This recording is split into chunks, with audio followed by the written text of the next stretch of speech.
Today, as we tackle surveillance and migration and civil rights, we're going to be tackling a topic that can feel much larger than what design can deal with. This is Design at Large.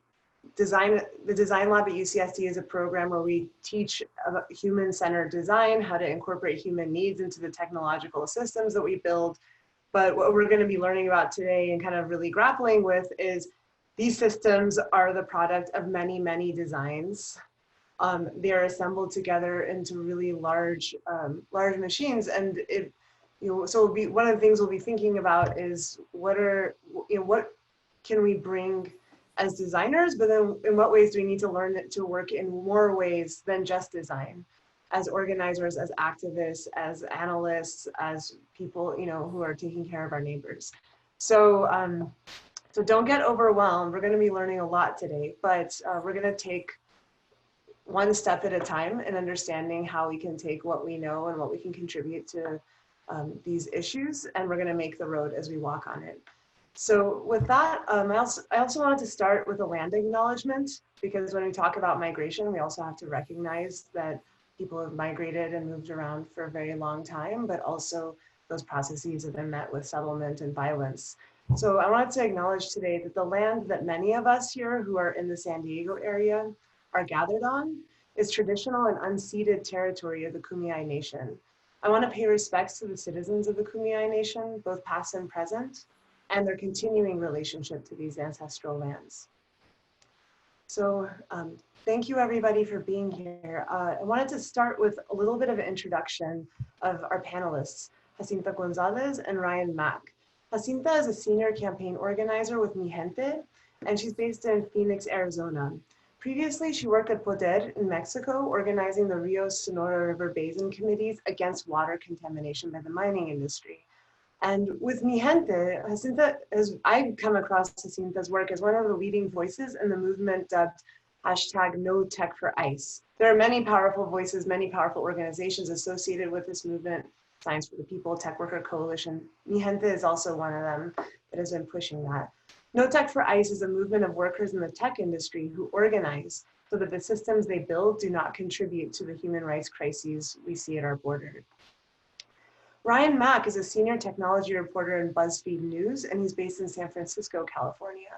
He covers the intersection of wealth and power in Silicon Valley and has broken stories on companies, including Facebook, Google, and Tesla.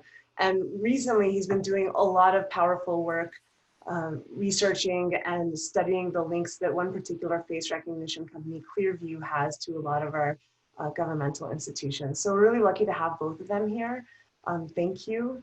And I wanted to open up the panel by letting you introduce yourselves by adding anything that you would like the audience to know about you, and also to help lay some groundwork for us.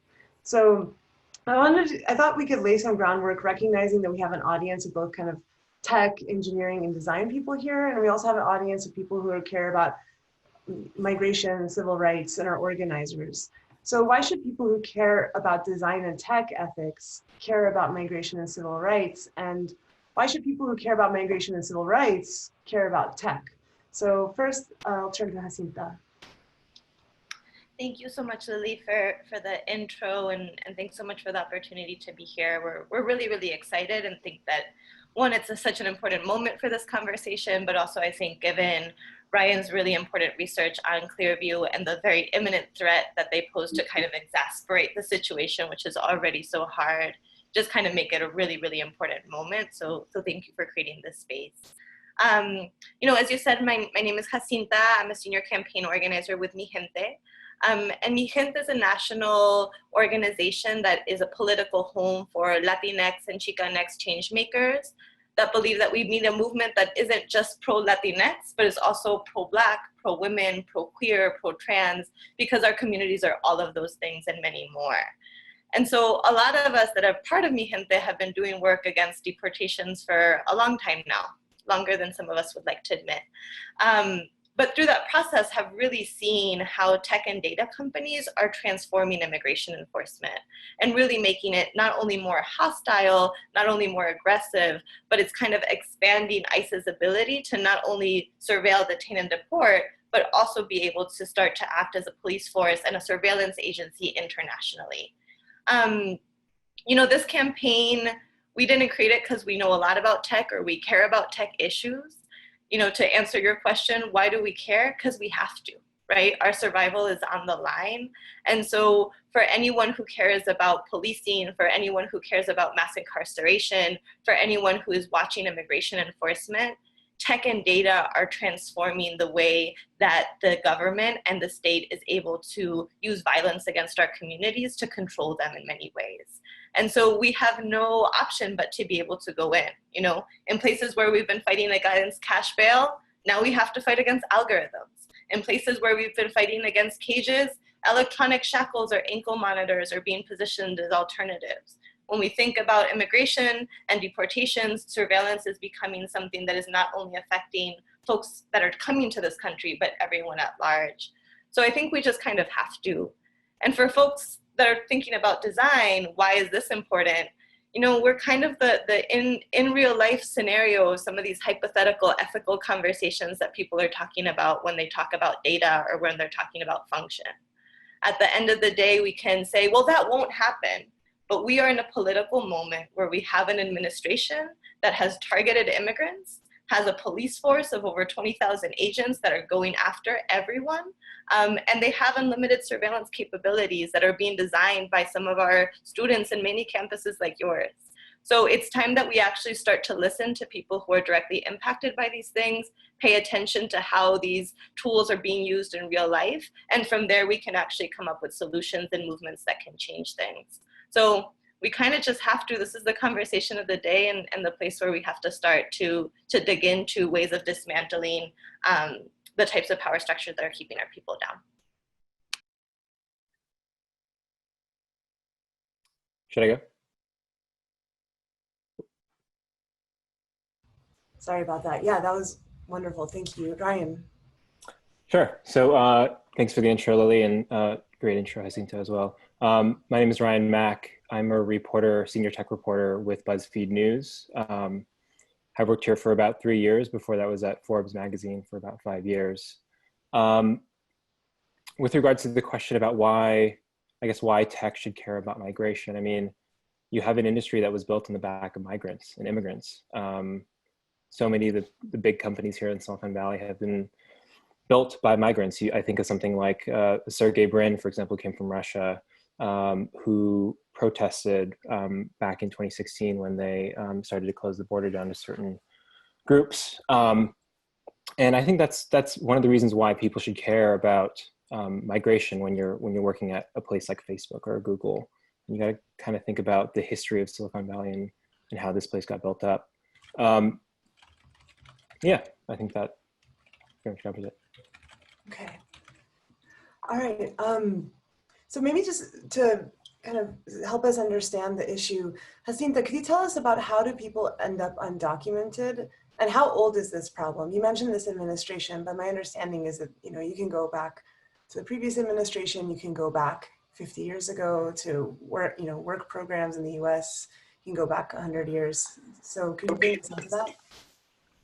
Sure. I mean, it's no secret, and I'm sure a lot of folks that are watching this webinar have a lot of ample knowledge around history of how migration patterns have affected this country. But whether it's been this country has always had a very racialized approach, a race-based approach to migration that has been incredibly destructive and harmful in many, many ways. And so we know that right now we have, close to 12 million people that in some way, shape, or form are undocumented. Some of them, came here 20 years ago. Some of them recently crossed and lost their asylum hearings. Some of them came on visas and stayed. The ways in the past that people get to a place where they are undocumented are multiple, but the system is so concentrated in not giving people a way to be able to regularize their status that really what we've created is just a huge police force that can go after them. And so this approach in terms of putting enforcement first and allowing people a path to citizenship later has been around for a very long time, right? That's why we saw record of numbers of deportations under administrations like Obama. But what we're seeing now is kind of an escalation of that machinery that has been built for many, many decades. And so ICE agents have always had to figure out ways of targeting people because, you know, they have only a certain number of agents. They have the mission of trying to deport as many people as they can. And so for a long time, their allies in this were local police departments, right, and local jails. And that's why we saw a lot of racial profiling by police, a lot of like more people being picked up for different types of citations. And this was a pipeline was being created from local police enforcement to deportation. But over time, you know, I said, well, we want more. And so on top of this, what they're now doing is building up with private contractors and private companies to create different tools or different dragnets to get more people who they have identified as undocumented and put them into deportation proceedings. That's super helpful. So maybe this is a question for both of you as a follow-up. How has tech changed this process that's been part of our history as a country? Maybe, do you want to, maybe Jacinta, you can go first, and then Ryan? Sure. I mean, I think we're starting to track how it's changing based on the stories that we're hearing on the ground. So if you talk to a lot of people, like folks will start to tell you what we've been seeing under this administration is more and more raids, right? That means more and more workplace raids. They're up, like workplace investigations are up 700% under this investigation, or sometimes they're community raids where ICE is literally going door to door, picking people up. We'll talk a little bit more about this later as we talk about Clearview. And so what ICE is doing is that ICE is using all of this data and technology to fine tune those raids to be able to go and locate people. So we started to ask questions just because people would ask us like, how did ICE get this address? I've never gotten a ticket. I've never had any contact with the police. How did they know this is where I lived? Or people would ask us, how did they know he was my cousin, right? Just questions that were kind of really hard for folks to understand just going off of public information. But once you start to think about how data brokers could sell information to data analysts that could then use this for ICE, you start to paint a clearer picture of how ICE is using people's medical bills, people's phone records, you know, whether it's they're using different technology to be able to use the location tracking. So we know that they actually have a lot more tools in their tool belt to be able to go after people, and that in that way be able to create more fear, create more anxiety in communities, but then also be able to up their deportation numbers. Mm-hmm. I think that's right. I mean, you think of like the massive digital footprints that people have now, whether that's, I mean, something as simple as posting a Facebook photo or an Instagram photo or tagging themselves on LinkedIn or whatever, or Foursquare, if they use that still. And how things are used, how tools like Palantir are deployed for ICE and work with ICE. In terms of my reporting with Clearview, it kind of really isn't known how specifically they were using it. But the fact that they're using it at all is really concerning, considering the company has never really disclosed its client list until we kind of were able to see that and report on that. And so some of the tools that ICE is using, we actually still don't have a clue about. I mean, we wouldn't have had an idea about whether or not they were using Clearview until we reported that out in February. So I think a lot of it remains to be seen as well. Yeah, actually, can I ask you to talk about what are data brokers and what's Clearview? We haven't really talked about that with the audience. I'll take data brokers if you take Clearview. Sounds good. Okay. I'm sorry, I want to invite our guests to this Design at Large to start using the chat as well for questions that they might want to put forth. And Lily, are we ready to open it up for raising hands and that sort of thing? Or you want to wait a little bit? If you have questions about things that you want to like clarify, I'm going to watch the questions and then kind of bring those into the flow of our conversation. Great, and thank you. At the end for raising hands. Thank you, Laura. Yeah, thanks. So data brokers, you know, when we really think about data, the value that data has and how it's being bought and sold on the global economy is growing and growing and growing, right? It was worth over $1 trillion last year. Like you just really can see the numbers ballooning up and more and more. And so data brokers are kind of these entities that are literally buying people's data and then selling it to somebody else. So when we think about all of the apps that we use, when we think about all of the bills, when we think of all of the things that are constantly creating data and information on us, how does that get into the hands, for example, of someone like ICE? they rely on data brokers to buy the information and then sell it to them. And so what we've been seeing is there's, some of the main data brokers for ICE and companies like Palantir are companies like Thomson Reuters, or Aria Lex, right, LexisNexis.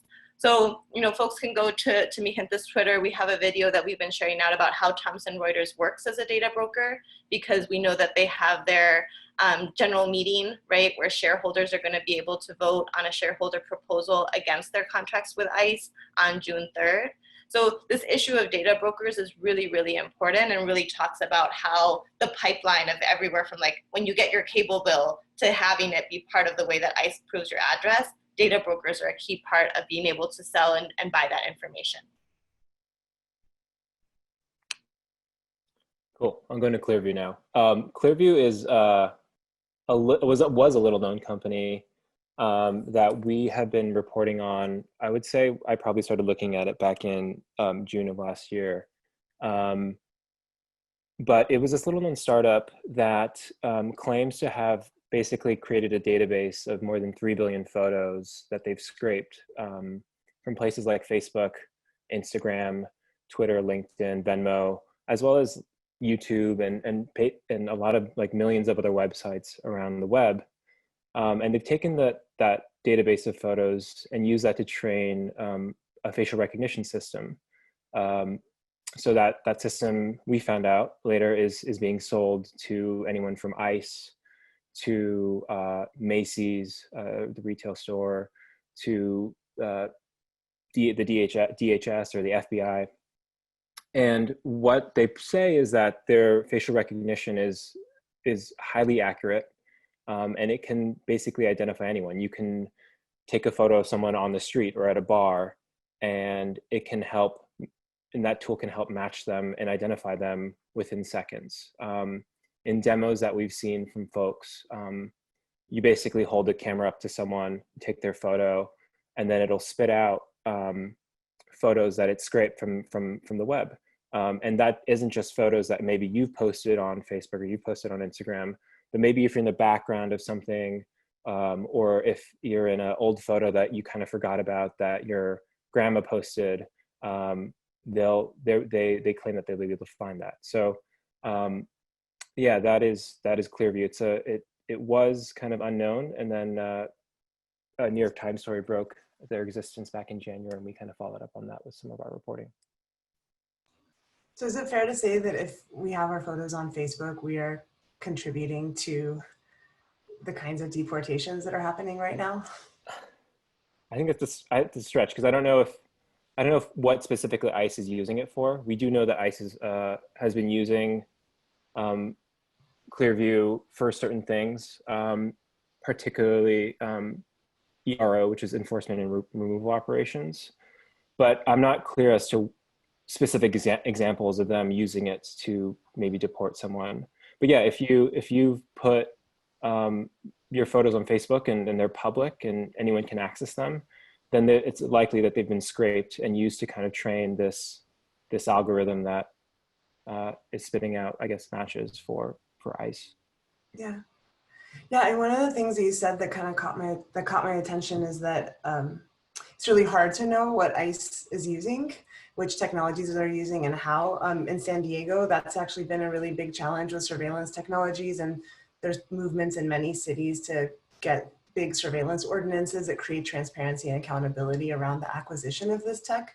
How did you find out that Clearview was being used by ICE? Like, what do you have to go through as a journalist to help us as a public understand what happens with this tech in our lives? So I'll start from the beginning. I mean, I got a tip about this company back in May, and for a lot of 2018, or May of last year, so a lot of 2018 I spent reporting on Facebook. Of course, Facebook in 2018 had the large Cambridge Analytica scandal, had data mishaps left and right. And that was kind of the entry point in which I started kind of reporting on that company. Mm-hmm. And in following that, the following May 2019, around that time, I got a tip from someone who had gotten a demo of this app from a friend. And they were like, this thing is crazy. Like, I don't have many photos of myself online, but it was able to kind of locate me in the back of someone else's photo and surface me and other things. So I was like, this is very odd because like I'd never heard of a facial recognition system that had basically culled from social networks to develop their kind of database. They told me the name. I couldn't find much on it. There was like this website that basically had nothing on it. They had no employees on LinkedIn. And so I kind of just kept it in the back of my mind. I had a couple Google alerts set up. And then in December, there was this kind of local news report from some Florida TV station. Basically someone that had been arrested in the robbery of I think it was like a home improvement store or something like that, stealing barbecues or something like that, had been identified using facial recognition software. And the report was like, oh, the tool that was used is something called Clearview AI. We have no idea what this is. And at that point I was like, holy shit, this thing is actually being used by cops. Like police forces are actually using it to arrest people and actually do actually work in solving cases. And at that point I was like, okay, we need to actually move on this. We should start filing public records requests and trying to understand where these guys are operating. We kind of got beaten to the punch initially by the New York Times and Kashmir Hill, who is a great friend and a reporter. And she wrote the first story. She got an interview with the company in January, but we kind of followed up and kind of continued reporting. And eventually we were able to view basically their client list. We got this from a source. And that client list kind of disclosed that they had been working with more than 2,200 agencies, police forces, private companies, and had basically distributed this thing left and right. A lot of them using free trials, but like kind of without supervision. Like if you were a cop in the Little Rock, Arkansas Police Department, you could just sign up with your government email and get access to this facial recognition tool, which is crazy. And there was little oversight. Sometimes in cases, like commanding officers had no idea that their officers were even using it. The NYPD, for example, had no idea that it's like hundreds of cops within the force had signed up to use Clearview. And it was only after our story that they kind of realized that this thing was in use. And so, yeah, I think that was kind of really eye-opening for us. And since then, we've been kind of spending a lot of time focusing on that story. Yeah. Is Clearview the main kind of biometrics and face recognition that we should be concerned about in the kind of violating civil rights of people who are here, or is the problem bigger?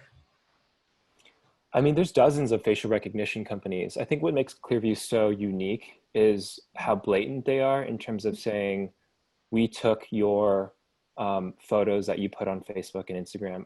Again, I don't think anyone has the expectation that when you post something to a Facebook or a Twitter or LinkedIn or Instagram or even YouTube, like that's going to be used, scraped and used against you to kind of build a facial recognition dragnet. I think that's not the expectation. But they've been incredibly blatant with it, to the extent where the CEO has said like he has a First Amendment right to do this. And it's kind of been this interesting argument that he's presented. Legally admissible. Yeah, we'll see. I mean, they're being sued in multiple cases. So we'll see how that holds up. Kazim, do you want to chime in on that, or? Well, I just feel like if we're starting to mention lawsuits, we should just dive in, because I'm also getting lost with some of the questions in the chat. But you know, I think part of the reason that we have a lot of it gets really difficult to figure out what accountability with these companies look like, because the legal frameworks that exist are completely insufficient at actually addressing the problem at hand. And so, like Ryan said, there are a couple of lawsuits, right? Like, for example, in Illinois, because Illinois has a pretty robust state law that would allow for something like this. And could you explain that law briefly? Just for the audience, they might not know. I can. Go for it, Ryan. I was just really quick, and then back to there's too many attorneys on this panel to like mess it up. So I will let Ryan take that. Sure. The Illinois law that's is the Biometric Information Privacy Act. I think that's the acronym is BIPA. It's probably the strongest biometric data law that it's in existence. It's a state law. And Clearview has been sued under it multiple times. In fact, it's been kind of glommed together in this class action lawsuit. But it prevents private companies from using biometric data of individuals without their informed consent.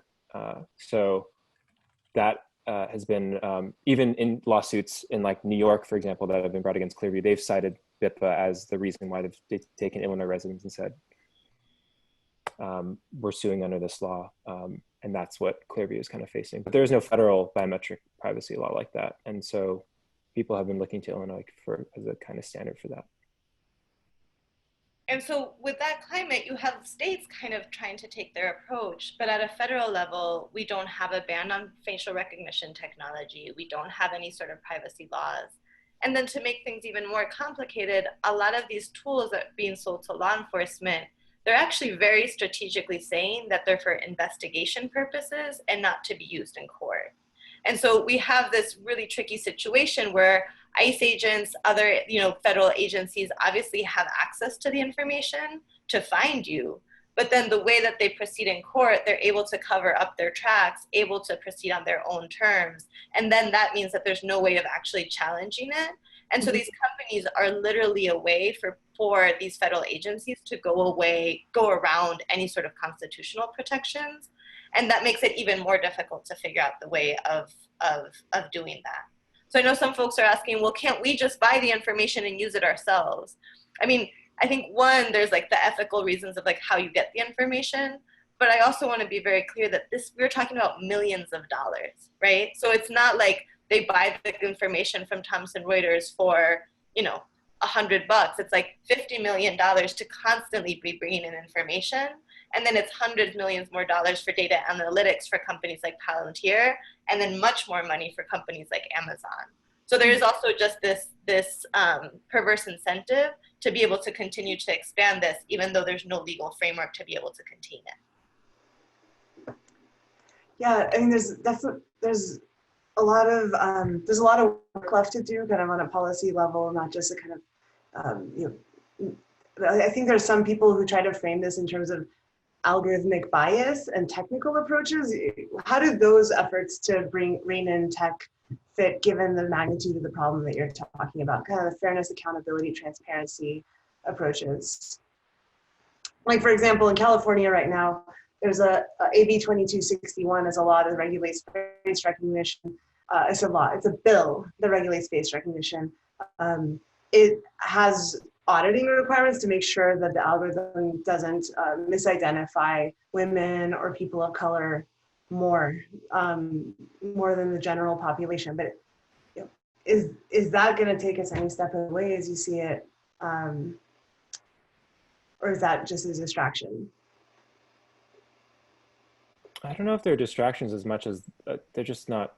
We're just so behind the 8 ball in terms of regulation, right? Like, we're thinking about regulating facial recognition technology, but you already have something like Clearview that's being used by more than 2,200 institutions on a daily basis, right? Like, and you kind of have lawmakers debating like whether or not like certain things, but it's like the cat's already out of the bag in many ways.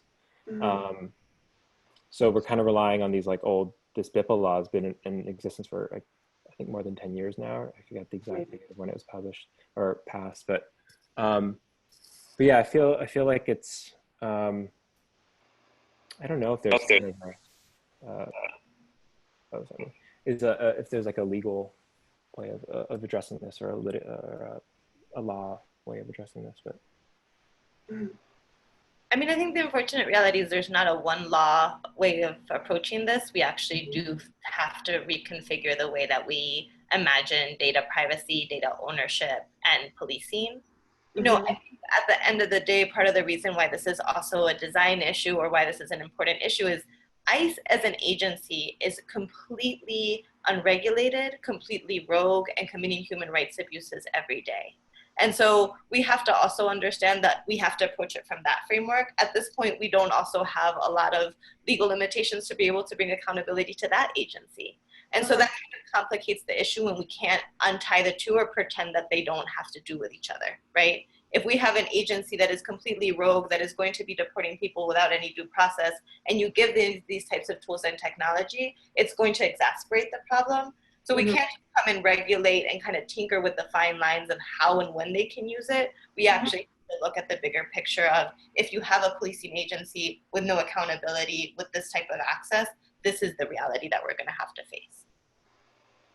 So that kind of brings us to the question of, like, what are strategies for tackling this? I mean, obviously it's going to require a lot of different kinds of people and movements, but what are some of the places where you find hope, possibilities, ways forward? And that could be including your own work that you can share with the audience. I mean, I think we're in a really, there's ways and ways where we talk about this, it starts to sound like a dystopian reality. People start to think like RoboCop is after them. It kind of becomes, it can escalate and become really, really scary really quickly. To me, it's very helpful to remember to keep yourself rooted in understanding that this is the next chapter of a very long story, right? You know, as we think about the history of policing, its roots to slavery, as we understand the violence that is linked to all of this, this is the next chapter, and we kind of have to look back at those movements and how people were able to tear down and break apart some of those structures to get inspiration of like where we're going. But I also think that this requires, you know, a movement that has a lot of different voices.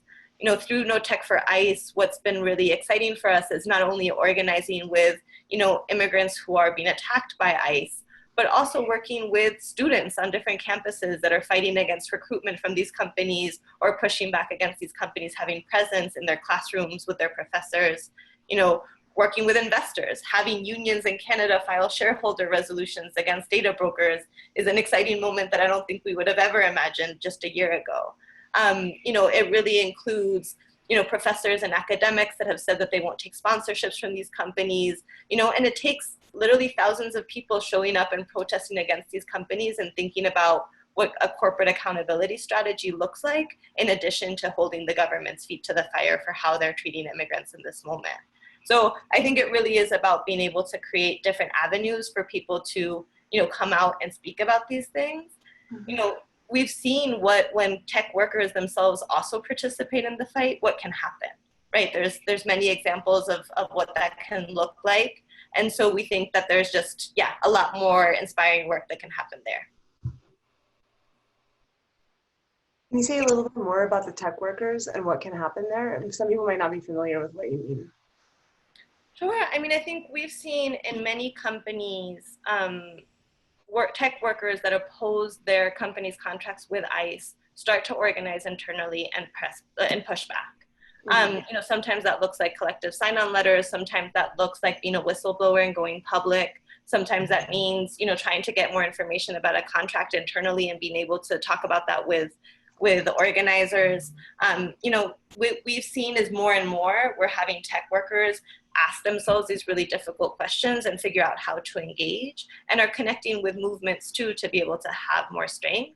But I think, you know, that has to be pushed even further. I think we also know that there's tons of retaliation for tech workers. We know that these companies, you know, make them sign NDAs and scare the Jesus out of them if they actually want to do stuff. And I think we just have to make sure that people are seeing the bravery of frontline communities that are facing the attacks from ICE to understand how themselves can get more inspired to take bolder steps.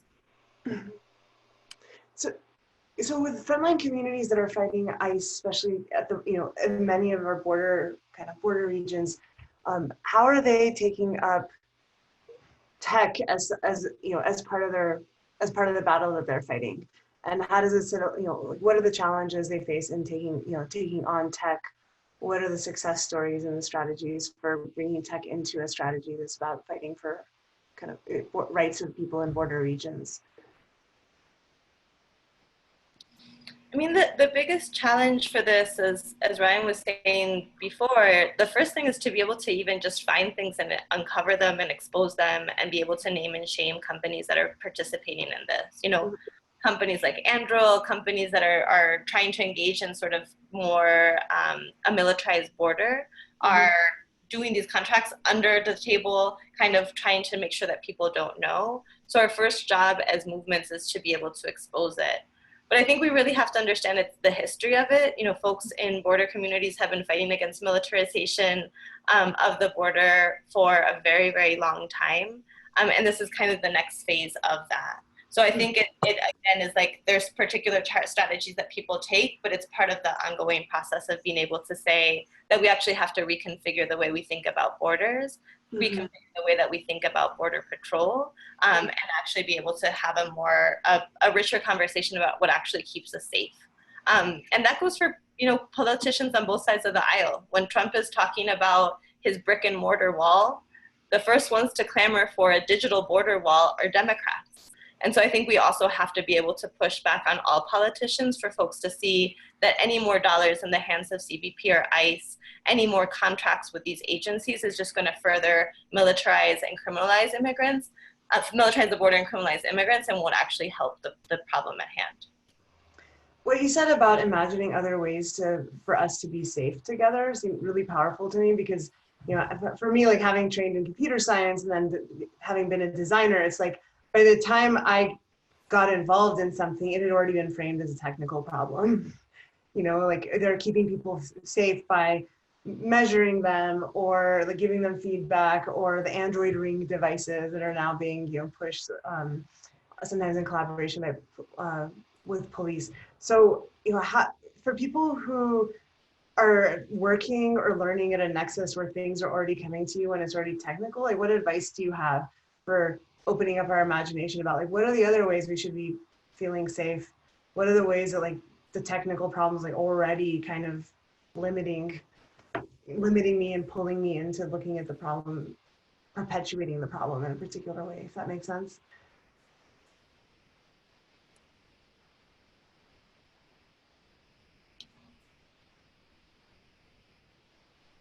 I don't know if you want to try this one, Ryan. Like I have some thoughts, but I'm also not as technically savvy, so. No, I don't know if I'll leave it to you, I guess. I mean, Can I say something about it? Well, actually, let's hear from Hasimba first, Deborah, and then I'll let you chime in. Yeah. Yeah, what I was just going to say is, I mean, I think one, if we're thinking about design or we're thinking about the system at hand, I think one, we have to look at our assumptions about the conditions. Because again, we also can imagine how should we redesign the Department of Homeland Security so that we don't dedicate a police force just to surveilling, detaining, and deporting immigrants, right? So that could be a design question that you could incorporate into the way that you approach the way that you're thinking of technology, is how is it reducing policing as opposed to enhancing or making there be more policing in the world. So I think that those are just some general questions or guidelines that I ask myself. Is this allowing for more freedom, or is this allowing for more information and control? But I also do think that people have to, you know, the concept or the identity of imagining yourself, not as just as a designer, but also as a worker. At the end of the day, we know who is profiting off of these technologies. We know who is building these you know, organizations and these corporations. There's no coincidence between the connections between Clearview AI and white supremacist organizations that are literally building base for Trump. And so we have to also kind of be able to see things in that same light and understand that workers, as you're approaching a concept, you might just think of the little part that you're doing, but you're actually part of a bigger collective. And so if you're able to also conceptualize yourself as part of a big collective effort to change, then you're able to push things a little bit farther than just your little question that's in front of you. I love what you said for a couple of reasons. One reason was when you talked about, you know, redesigning DHS not to have it be this kind of force for policing and control. I was thinking, okay, if I were a designer that somehow was involved in a project involving DHS, I would probably find that the client, if the client is DHS, would not be too happy with that. And so in order to actually design the kind of scope of transformation that a lot of times we at least aspire to learn as designers, you have to engage in politics, you have to engage in direct action, you have to engage in having resources moved, you have to engage in having your client want something different than what, you know, they're telling you they want. And so that's like, I felt like that was really powerful. For me, is something that was really missing from my background as a designer. So thank you for that. The other thing that really struck me is you mentioned that Clearview is run by white supremacists. So there's been a lot of reporting on Clearview as run by people who have had overt white supremacist postings on social media, participated in white supremacist kind of rallies in Charlottesville. How should we be thinking about that? Is the answer that, well, it's bad that Clearview engineers are thinking about things politically because they're white supremacists and instead they should be neutral and unbiased? Or should we be thinking about the problem another way? I can take that. Yeah, so I guess the background for this is understanding the connections of the company to some of these folks that you're talking about. Mm-hmm. I think you're mentioning folks like Chuck Johnson, who was written about in a Huffington Post story, and we actually reported on as well. There was an individual that worked for the company that I think kind of espoused neo-Nazi viewpoints as well at one point, and was kind of let go after that HuffPost story disclosed them. But like, yeah, I think it's fair to say it's not great that people espousing neo-Nazi views or white supremacist views are working at companies like this. I'm not clear how much that is affecting like the decision making, because right now we don't know how the CEO, I guess, what his viewpoints are at this point. He's kind of disavowed some of his statements that he made in the past. But yeah, it's not a great look that some of their employees, who I guess no longer work with them, have had these views while operating the company. Some of whom had pretty key roles, I guess, in sales positions and engineering positions as well. Thank you. Yeah, I think that if you don't have anything you want to add, I can pull a. So Melissa in the queue asks question I think is kind of connected. She's saying, I think designers have a huge part to play, not just engineers and data scientists, because they set the conditions or framework for the products being built. Ethical design can translate to more ethical code. Yeah, what do you two think about that? Do you think that having more ethical designers will really transform the train that we're working on?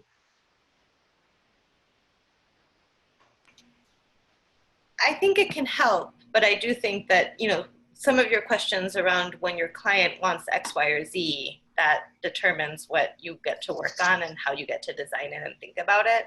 I mean, one good example to just kind of give in terms of ICE is like, ICE has all of this machinery to be able to compare all of your addresses from all of your bills, but they literally couldn't create an Excel spreadsheet to be able to track like separating children from their parents, right? It's like, you actually can really clearly see where their interest is and where their priorities are and where they're going to invest money in solutions and where they're actually saying, we don't want to invest money.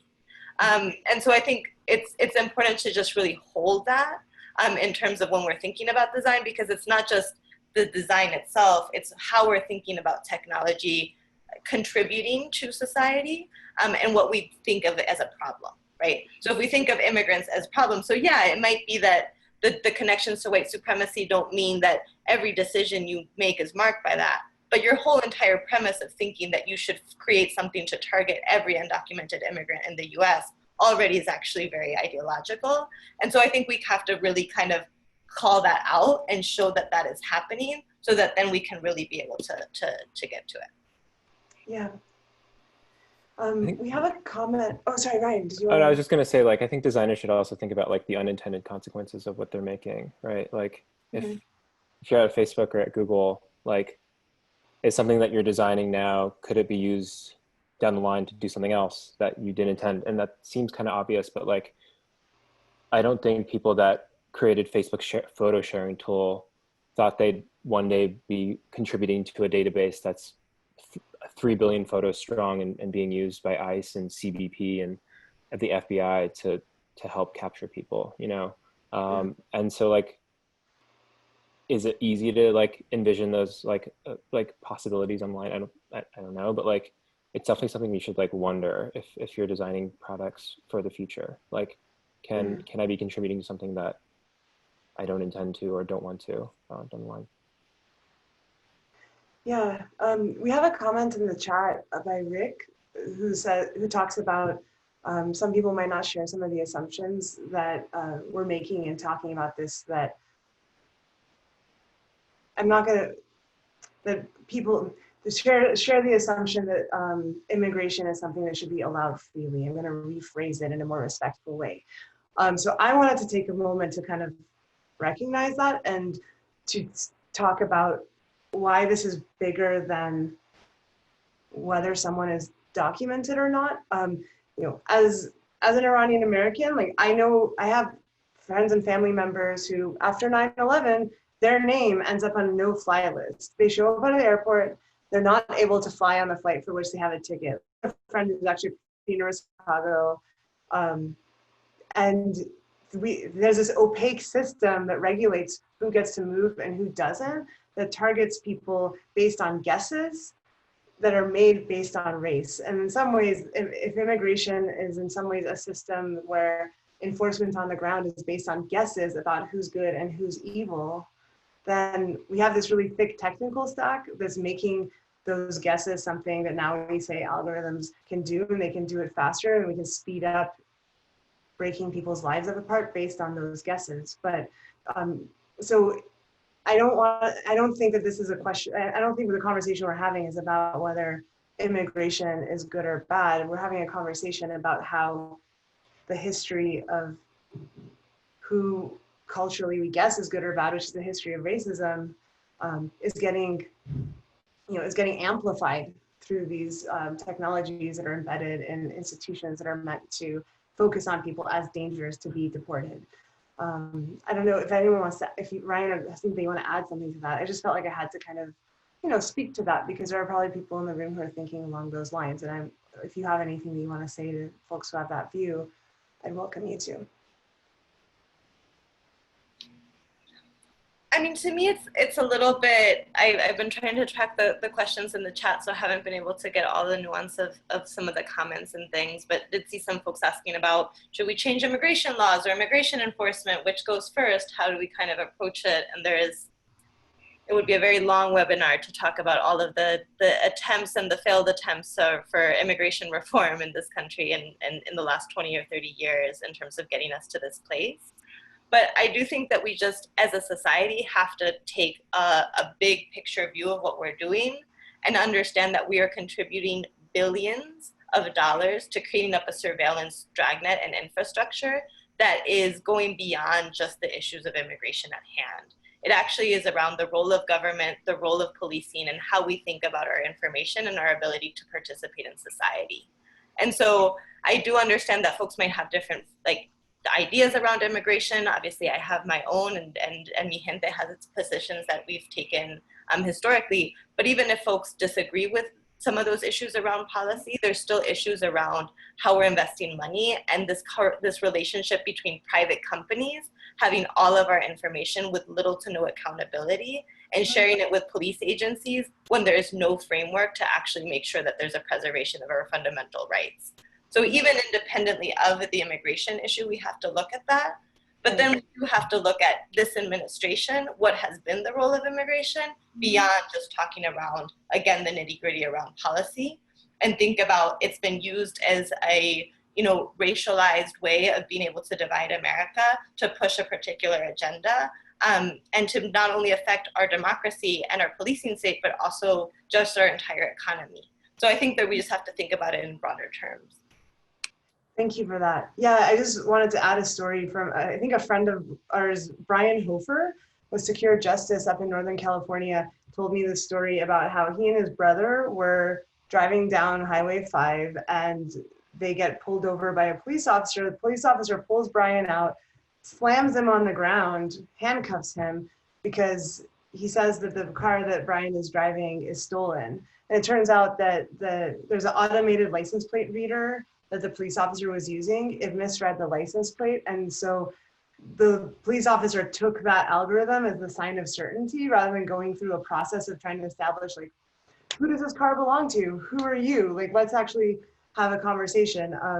So this bigger issue about where resources are going, what kinds of technologies that are building, this is gonna affect everybody's civil rights. So you know, it hits certain kinds of communities first because of the role they've had historically in the US. So with that, I wanted to open it up to questions and conversation with the audience. So I know there's been a lot of conversation and questions already in the chat. If I haven't woven it into the conversation, feel free to raise your hand and bring it up again for Jacinta and Ryan to tackle.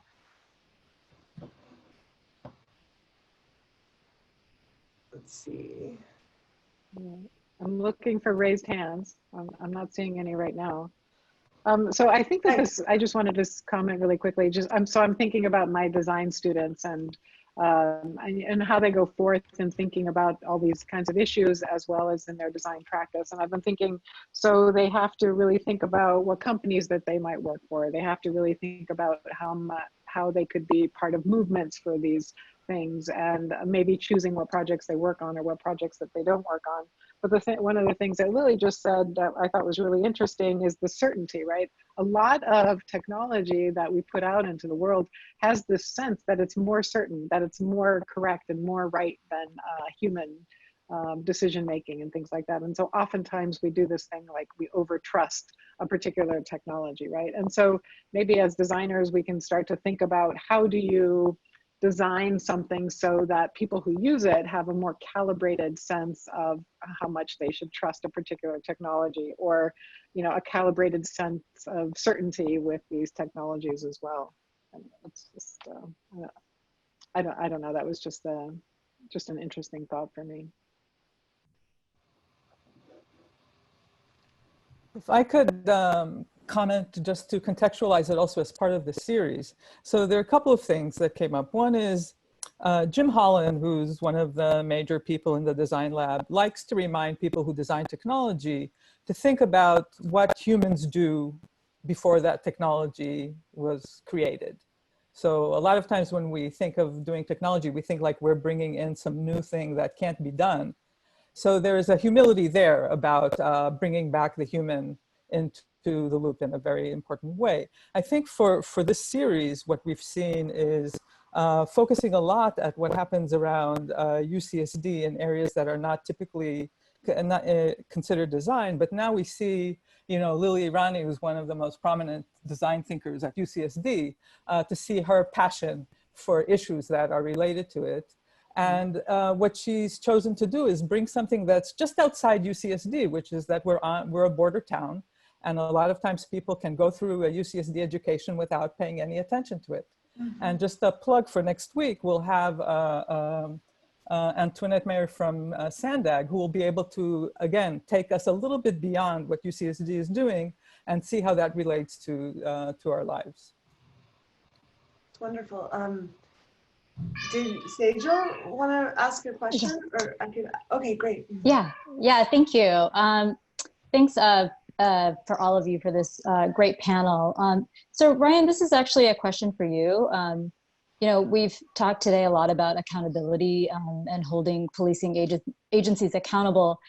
But one issue is just having the information. Like, for example, are my local police using Clearview? And so I was curious if you had any suggestions, aside from state open records requests, if there are ways that we can research or investigate whether, various policing entities are using Clearview. Yeah, it's something we've been thinking about a lot as well. I mean, for now, I think the best way is probably public records requests into your local police departments, asking them for anything from contracts to emails. There's some pretty good federal and state contract databases that we've used to kind of show when Clearview does have contracts with local police agencies. The only issue with that is that most of the relationships that Clearview has with companies or taxpayer-funded groups is through these free trials. And so that's really not captured in any of these contracts. So my suggestion for you is, yeah, probably those records requests, maybe even just calling them and seeing if they know anything about it. But in most cases, your records requests are probably the best way to go. Okay, and is there any, you mentioned those databases like contracts, is there any specific one that you'd recommend? I have GovSpend, I think is one we GovSpend, use. okay. Yeah, that's been pretty good. It has a little lag in showing contracts, but it does a pretty good job when you even just search for Clearview AI. We've been finding a couple contracts pop up every kind of every week with kind of a delay on them. So we just saw like January pop up, for example. Okay, great. Thank you so much. Yeah. Okay, we've got a question from Hilda. How can people protect themselves from some of these technologies? Are there any steps people can take to provide some measure of protection for themselves? And there's an earlier question in the queue. I apologize for forgetting the name, about tactics people have to trip up face recognition. Yeah. I think this is really important because everyday people have ways of also exerting control over things other people design, and this is a big topic in design philosophy.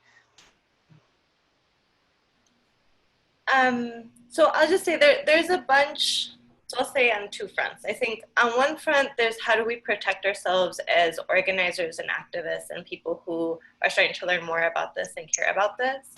I think specifically thinking right now, watching how it's become really quickly normalized to surveil protesters, right? If you think of all of the people protesting to reopen the government, all of the technology used to monitor where they go afterwards, it's actually very, very terrifying to think about that in the reverse setting, right? As an immigrant rights organizer, organizing against ICE, what that could mean or what that could look like.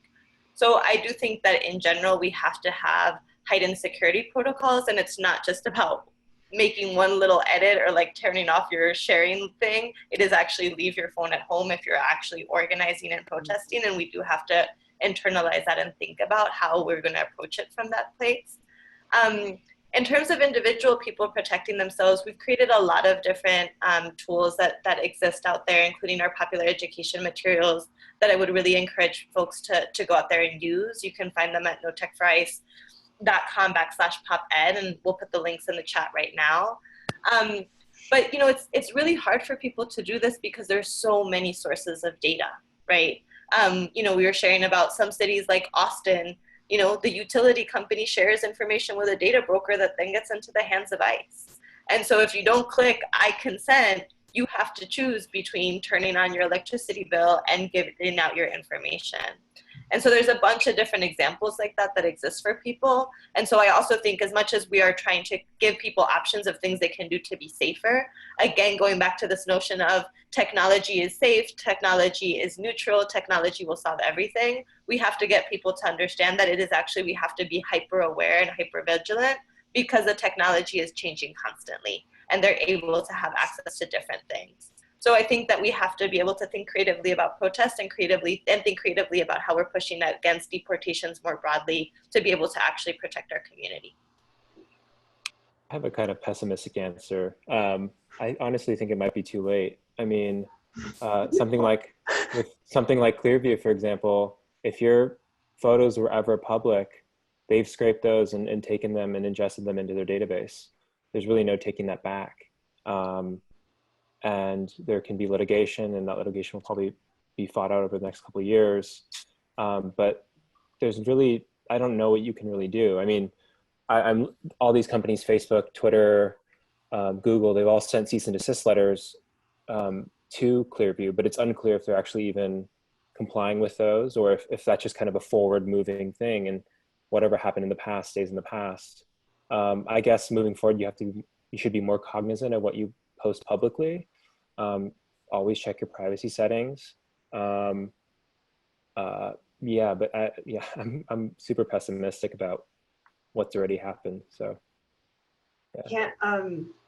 There's a quote by this guy Antonio Gramsci that I really like. It says optimism of the will, pessimism of the intellect. And so like I've tried so hard not to be defeatist around it. I get what you're saying, Ryan. What do you think of the fact that California has a moratorium on face recognition and body-worn cameras, right?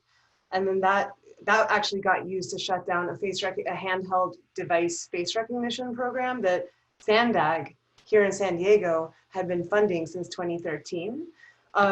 Now, having a law on the books doesn't mean anything if there aren't civil society institutions who can file lawsuits, if there aren't journalists and others who can do PRA requests to figure out what's even going on to see if you have a lawsuit, if you don't have people who are organized to kind of hold the government accountable to actually representing them. But would you disagree that at least like there could be some hope if instead of just doing our jobs, being good students and being good, designers for our clients, if we really activated the arts of citizenship and skilled ourselves up in how to make our government actually accountable to us?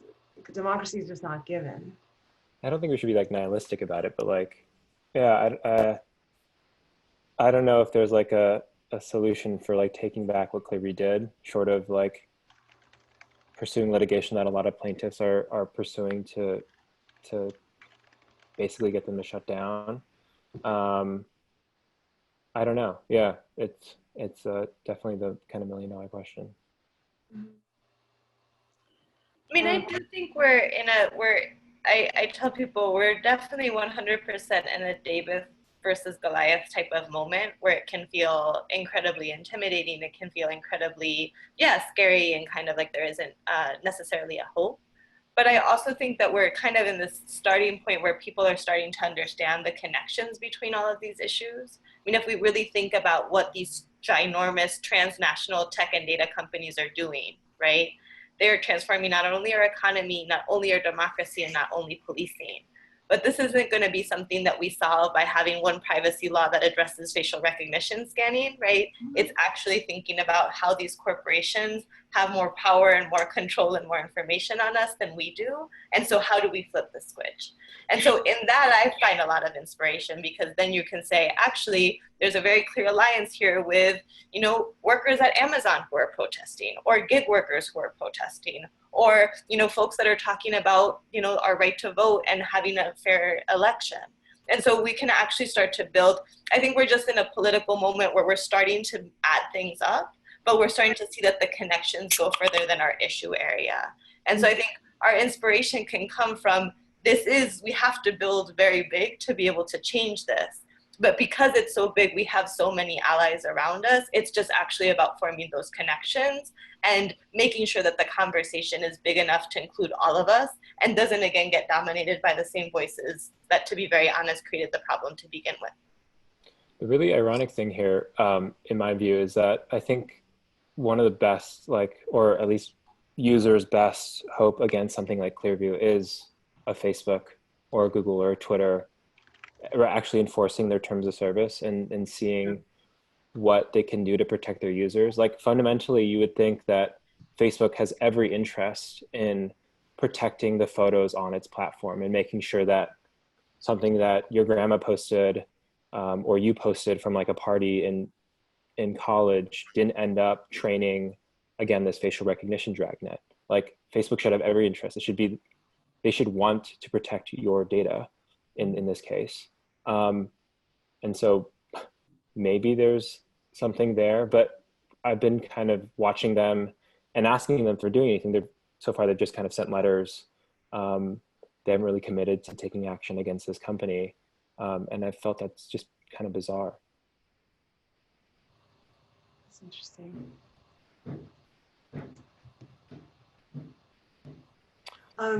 Okay, so what can folks do? It sounds like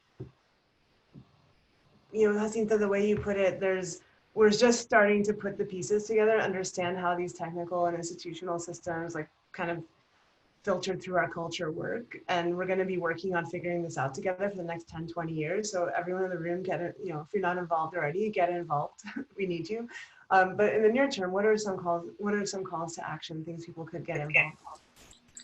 I mean, there is so much that people can do to get involved. I think one, I put in the chat a little while ago, but we have a campaign website called notechforice.com where folks can find tons of resources. So if you just want to read, you just want to watch videos, you just want to learn more, that's your place to go. If you are a lawyer, a law professor, a law student, and want to sign a letter to say that Thomson Reuters and RELX should cut their ties with ICE, the sign-on letter is on that website. If you want to become just a Twitter activist, you can just go and tweet out the video against Thomson Reuters and just share it. We're trying to get as many people to share it and hashtag it before the AGM on June 3rd. So right now really is the time. So if you just want to go and go crazy, if you ever get Thomson Reuters surveys in your email, make sure to write really bad things in the comment section so that they understand that people are trying to get the message to them. So those are all kind of things that folks can do. If you're a student and want to organize on your campus, also at notechforice.com, you can sign up your campus and start to organize against recruitment. So there's tons of different opportunities there for people to participate. And I would also say if folks are Latinx and Chicanx and want Mi Gente to become part of become part of Mi Gente's political home and join forces with us, I'm going to put the link in the chat as well for people to become individual members. It's everything from No Tech for ICE to how to get Trump out of office to how we're able to build power outside of the state. So there's tons of ways for people to get involved, and those are just, some suggestions. But I would just kind of put the call out, if anyone has something that they want to do against Amazon, Palantir, Thomson Reuters, Clear, these are just some of the companies that Mi Gente's kind of taken on. If you have an idea, if you have a suggestion, if you hear about a sponsorship, if anything, you want to participate, just let us know. Really interested and excited to be in conversation and in coalition with folks. Thank you, that's really powerful.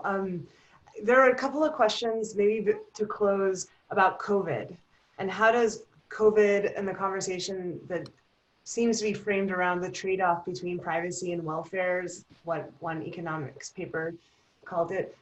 How does COVID change how you think about this? Maybe, Paramita, you had a question. If you could maybe elaborate on that. I think I know. Sure. Oh. Hey, I'm sure you already know about this, Ryan. My name is Paramita, but there was a letter written by Senator Edward Markey about COVID-19 contact tracing being used or cannot be used as cover by Clearview. And I was just wondering if you knew anything more about the role that Clearview might be playing in the development of like HHS Protect or any other things like that. So the company has basically used COVID as kind of a marketing tool. They've gone out and done a bunch of interviews, specifically one on, I think with NBC, where CEO Juan Tontat basically said, we've been in talk with federal agencies and some state agencies to do contact tracing with Clearview. There was no follow-up, there was no asking about whether or not, what agencies those were. We've asked them as well, and they've declined to answer. So Senator Markey sent a letter in late April, basically asking what agencies were using the tool, if there are any, and because he has concerns about some of its accuracy, some of the kind of lack of oversight over it as well. But yeah, we have yet to learn if anyone's actually using it for COVID, but it's been a pretty big part of their marketing pitch lately.